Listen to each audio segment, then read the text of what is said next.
नमस्कार।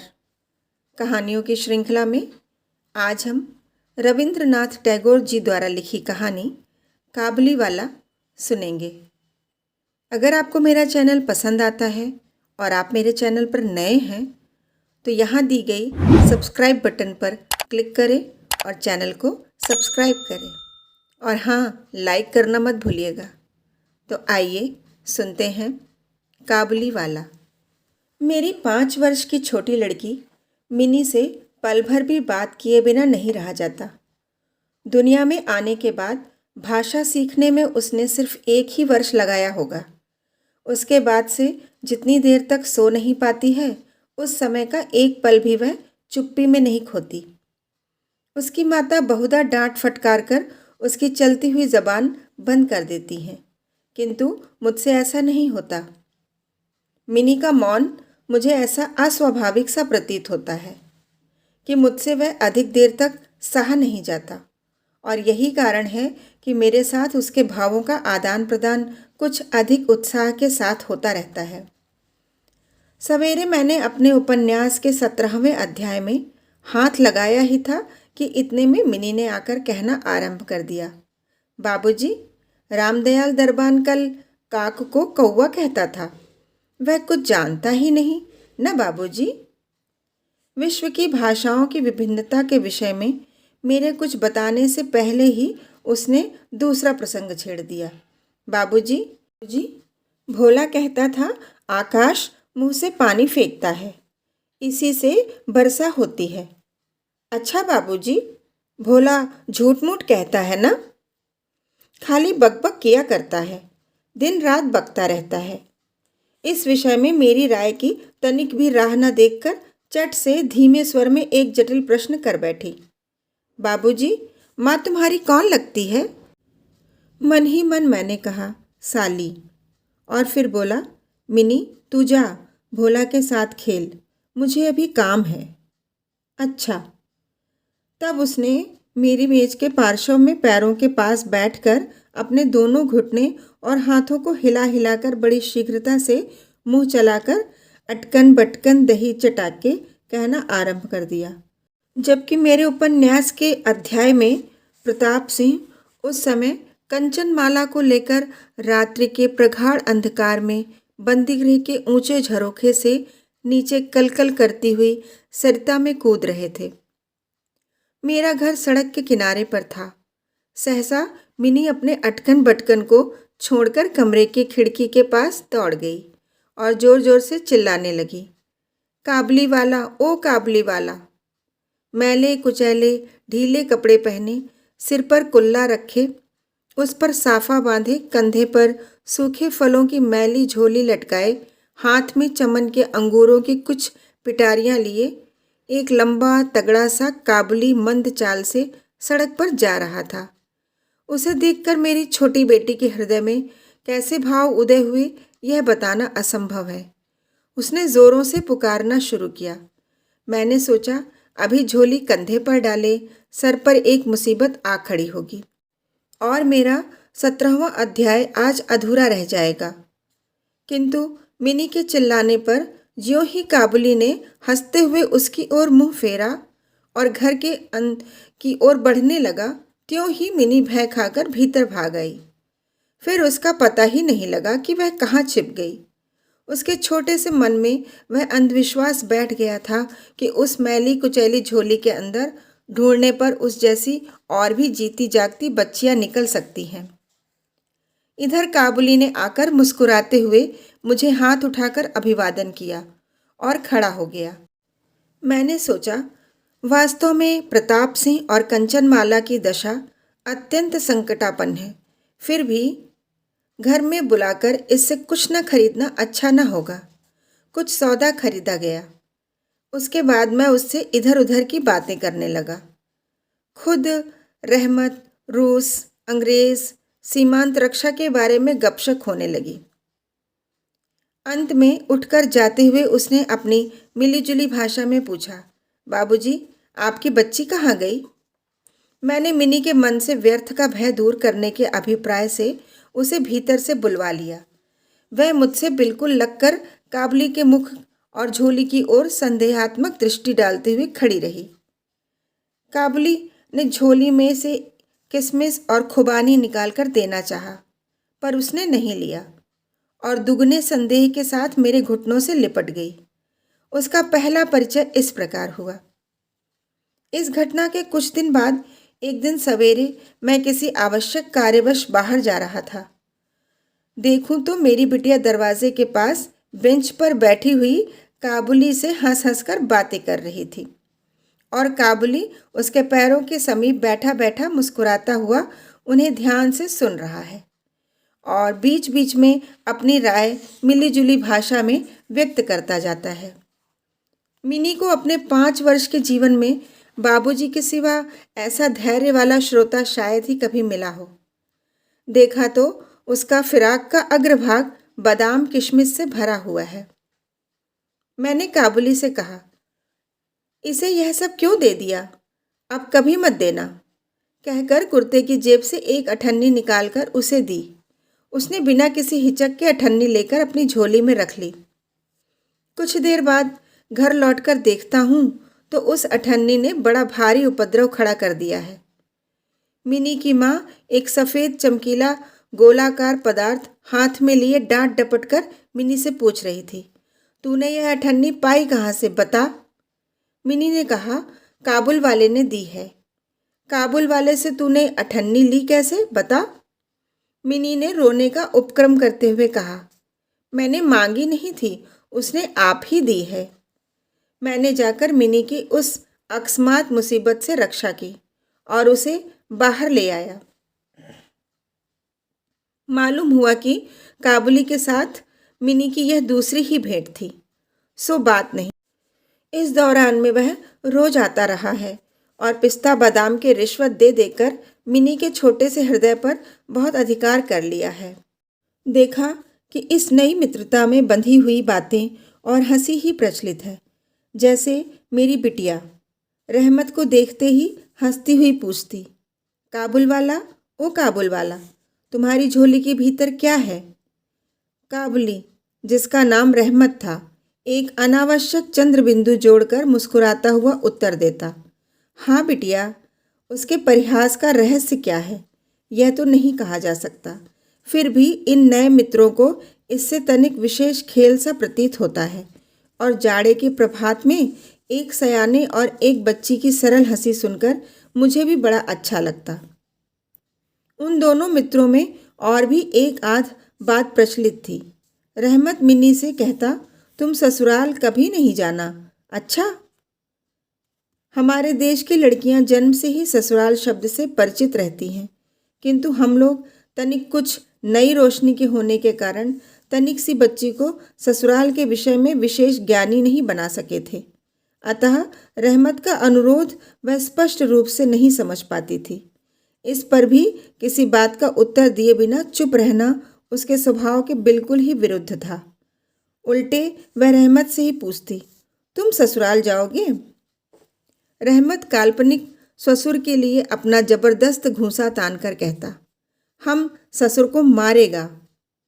सुनकर मिनी ससुर नामक किसी अनजाने जीव की दुर्वस्था की कल्पना करके खूब हंसती। देखते देखते जाड़े की सुहावनी ऋतु आ गई।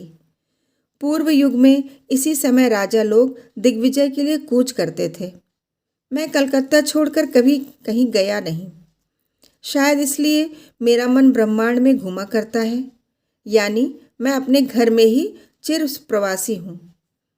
बाहरी ब्रह्मांड के लिए मेरा मन सर्वदा आतुर रहता है। किसी विदेश का नाम आगे आते ही मेरा मन वहीं की उड़ान लगाने लगता है। इसी प्रकार किसी विदेशी को देखते ही तत्काल मेरा मन सरिता पर्वत बीहड़ वन के बीच में एक कुटीर का दृश्य देखने लगता है और एक उल्लासपूर्ण स्वतंत्र जीवन यात्रा की बात कल्पना में जाग उठती है।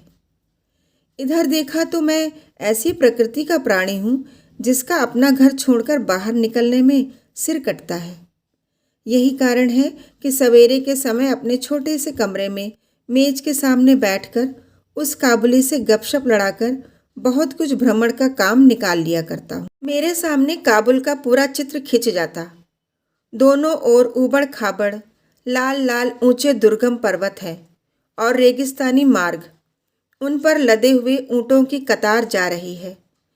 ऊंचे ऊंचे साफे बांधे हुए सौदागर और यात्री कुछ ऊंट की सवारी पर हैं तो कुछ पैदल ही जा रहे हैं। किन्हीं के हाथों में बर्छा है तो कोई बाबा आदम के जमाने की पुरानी बंदूक थामे हुए है। बादलों की भयानक गर्जन के स्वर में काबुली लोग अपने मिलीजुली भाषा में अपने देश की बातें कर रहे हैं।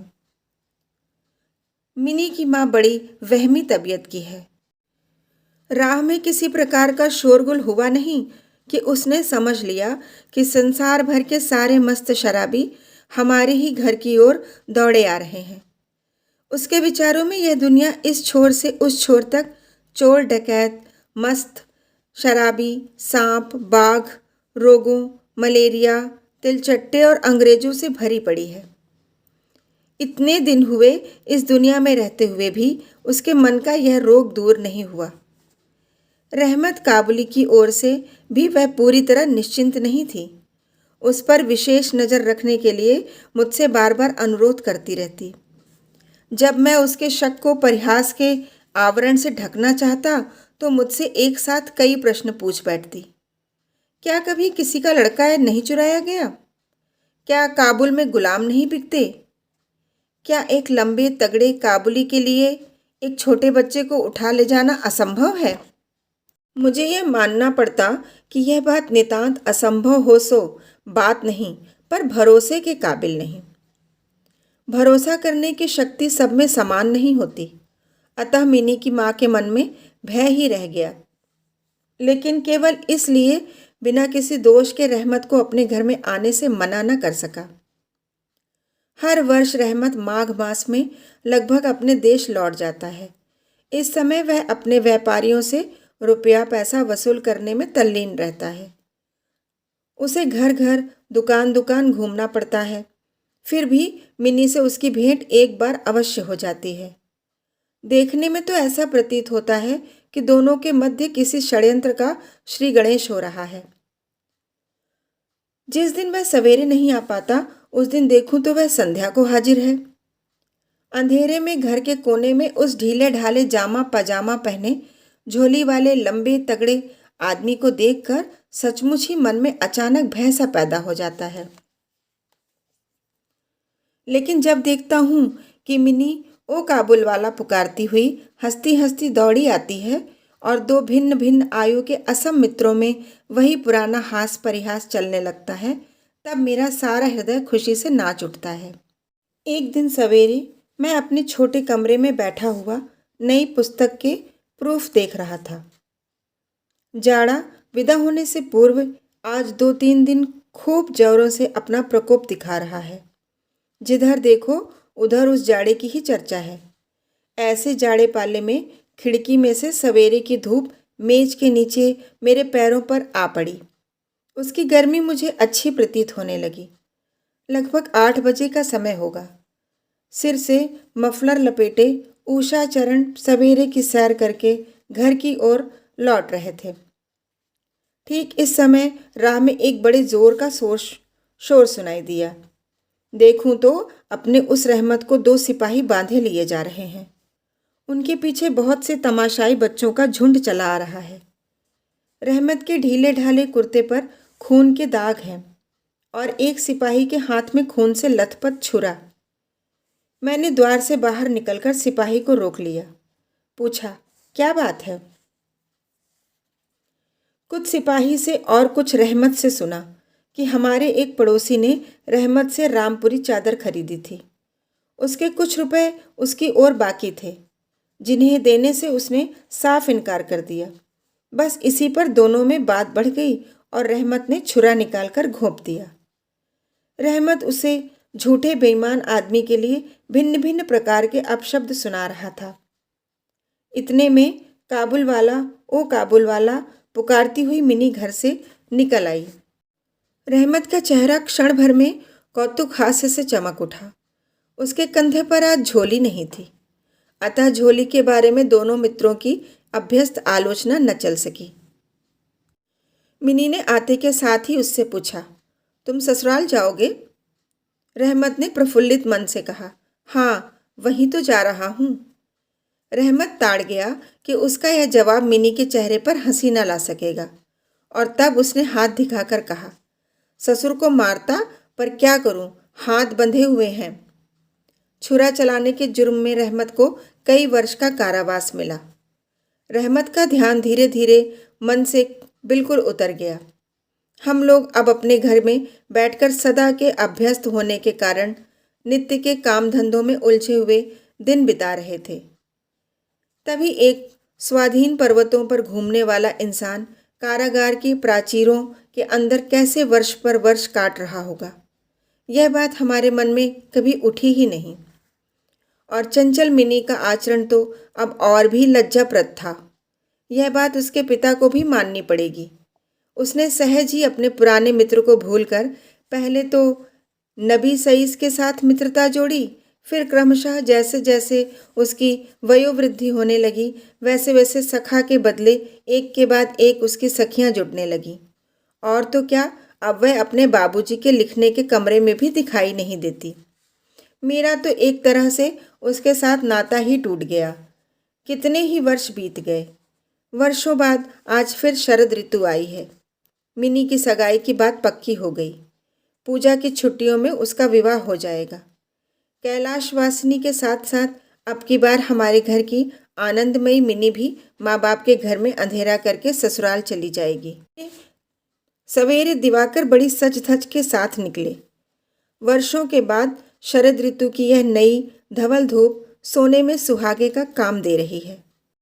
कलकत्ता की संकरी गलियों से परस्पर सटे हुए पुराने ईंट-झर गंदे घरों के ऊपर भी इस धूप की आभा ने एक प्रकार का अनोखा सौंदर्य बिखेर दिया है।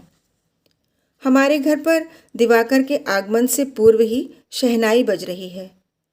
मुझे ऐसा प्रतीत हो रहा है कि जैसे यह मेरे हृदय की धड़कनों में से रो रो कर बज रही हो। उसकी करुण भैरवी रागनी मानो मेरी विच्छेद पीड़ा को जाड़े की धूप के साथ सारे ब्रह्मांड में फैला रही है। मेरी मिनी का आज विवाह है। सवेरे से घर बवंडर बना हुआ है। हर समय आने जाने वालों का तांता बंधा हुआ है। आंगन में बांसों का मंडप बनाया जा रहा है। हर एक कमरे और बरामदे में झाड़ फानुस लटकाए जा रहे हैं और उनकी टक टक की आवाज़ मेरे कमरे में आ रही है। चलो रे, जल्दी करो, इधर आओ कि तो कोई गिनती ही नहीं है। मैं अपने लिखने पढ़ने के कमरे में बैठा हुआ हिसाब लिख रहा था। इतने में रहमत आया और अभिवादन करके खड़ा हो गया। पहले तो मैं उसे पहचान न सका। उसके पास न तो झोली थी और न पहले जैसे लंबे लंबे बाल और न चेहरे पर पहले जैसी दिव्य ज्योति ही थी। अंत में उसकी मुस्कान देखकर पहचान सका कि वह रहमत है। मैंने पूछा, क्यों रहमत, कब आए? उसने कहा, कल शाम को जेल से छूटा हूँ। सुनते ही उसके शब्द मेरे कानों में खट से बज उठे। किसी खूनी को मैंने कभी आंखों से नहीं देखा था। उसे देखकर मेरा सारा मन एकाएक सिकुड़ सा गया। मेरी यही इच्छा होने लगी कि आज के इस शुभ दिन में वह इंसान यहाँ से टल जाए तो अच्छा हो। मैंने उससे कहा, आज हमारे घर में कुछ आवश्यक काम है, सो आज मैं उसमें लगा हुआ हूँ। आज तुम जाओ, फिर आना। मेरी बात सुनकर वह उसी क्षण जाने को तैयार हो गया, पर द्वार के पास आकर कुछ इधर उधर देखकर बोला, क्या बच्ची को तनिक देख सकता? शायद उसे यही विश्वास था कि मिनी अब तक वैसी ही बच्ची बनी है। उसने सोचा हो कि मिनी अब भी पहले की तरह काबुल वाला ओ काबुल वाला पुकारती हुई दौड़ी चली आएगी। उन दोनों के पहले हास परिहास में किसी प्रकार की रुकावट न होगी। यहाँ तक कि पहले की मित्रता की याद करके वह एक पेटी अंगूर और एक कागज के दोने में थोड़ी सी किशमिश और बादाम शायद अपने देश के किसी आदमी से मांग तांग कर लेता आया था। उसकी पहले की मैली कुचैली झोली आज उसके पास न थी। मैंने कहा, आज घर में बहुत काम है, सो किसी से भेंट न हो सकेगी। मेरा उत्तर सुनकर वह कुछ उदास सा हो गया। उसी मुद्रा में उसने एक बार मेरे मुख की ओर स्थिर दृष्टि से देखा, फिर अभिवादन करके दरवाजे के बाहर निकल गया। मेरे हृदय में जाने कैसी एक वेदना सी उठी। मैं सोच ही रहा था कि उसे बुलाऊं, इतने में देखा तो वह स्वयं ही आ रहा है। वह पास आकर बोला, ये अंगूर और कुछ किशमिश बादाम बच्ची के लिए लाया था, उसको दे दीजिएगा। मैंने उसके हाथ से सामान लेकर पैसे देने चाहे, लेकिन उसने मेरे हाथ को थामते हुए कहा, आपकी बहुत मेहरबानी है बाबू साहब, हमेशा याद रहेगी। पैसा रहने दीजिए। तनिक रुक कर फिर बोला, बाबू साहब, आपकी जैसी मेरी भी देश में एक बच्ची है। मैं उसकी याद कर कर आपकी बच्ची के लिए थोड़े से मेवे हाथ में ले आया करता हूँ।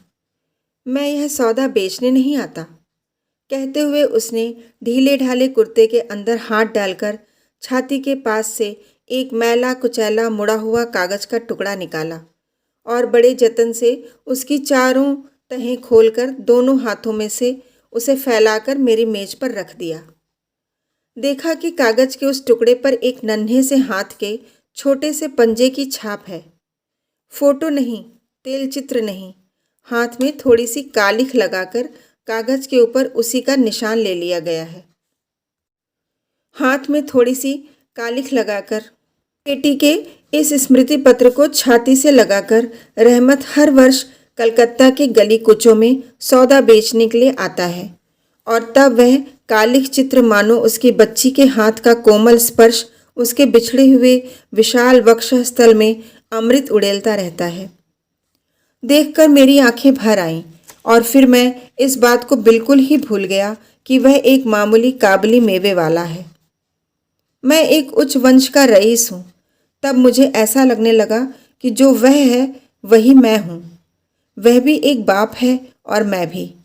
उसकी पर्वतवासिनी छोटी बच्ची की निशानी मेरी ही मिनी की याद दिलाती है। मैंने तत्काल ही मिनी को बाहर बुलवाया। हालांकि इस पर अंदर घर में आपत्ति की गई, पर मैंने उस पर कुछ भी ध्यान नहीं दिया। विवाह के वस्त्रों और अलंकारों में लिपटी हुई बेचारी मिनी मारे लज्जा के सिकुड़ी हुई सी मेरे पास आकर खड़ी हो गई। उस अवस्था में देखकर रहमत काबुल पहले तो सकपका गया। उससे पहले जैसी बातचीत न करते बना। बाद में हंसते हुए बोला, लल्ली, सास के घर जा रही है क्या? मिनी अब सास का अर्थ समझने लगी थी, अतः अब उससे पहले की तरह उत्तर देते न बना। रहमत की बात सुनकर मारे लज्जा के उसके कपोल लाल हो उठे। उसने मुंह को फेर लिया। मुझे उस दिन की याद आई जब रहमत के साथ मिनी का प्रथम परिचय हुआ था। मिनी में एक पीड़ा की लहर दौड़ गई। मन में एक पीड़ा की लहर दौड़ गई। मिनी के चले जाने के बाद एक गहरी सांस लेकर रहमत फर्श पर बैठ गया। शायद उसकी समझ में यह बात एकाएक साफ हो गई कि उसकी बेटी भी इतने दिनों में बड़ी हो गई होगी और उसके साथ भी उसे अब फिर से नई जान पहचान करनी पड़ेगी। संभवतः वह उसे पहले जैसी नहीं पाएगा। इन 8 वर्षों में उसका क्या हुआ होगा कौन जाने। सवेरे के समय शरद की स्निग्ध सूर्य किरणों में शहनाई बजने लगी और रहमत कलकत्ता की एक गली के भीतर बैठा हुआ अफगानिस्तान के मेरू पर्वत का दृश्य देखने लगा। मैंने एक नोट निकालकर उसके हाथ में दिया और कहा, रहमत, तुम देश चले जाओ अपनी लड़की के पास। तुम दोनों के मिलन सुख में मेरी मिनी सुख पाएगी। रहमत को रुपए देने के बाद विवाह के हिसाब में से मुझे उत्सव समारोह के 2-1 अंग छांटकर काट देने पड़े। जैसी मन में थी वैसी रोशनी नहीं कर सका। अंग्रेजी बाजा भी नहीं आया। घर में औरतें बड़ी बिगड़ने लगीं। सब कुछ हुआ, फिर भी मेरा विचार है कि आज एक अपूर्व ज्योत्सना से हमारा शुभ समारोह उज्जवल हो उठा। धन्यवाद।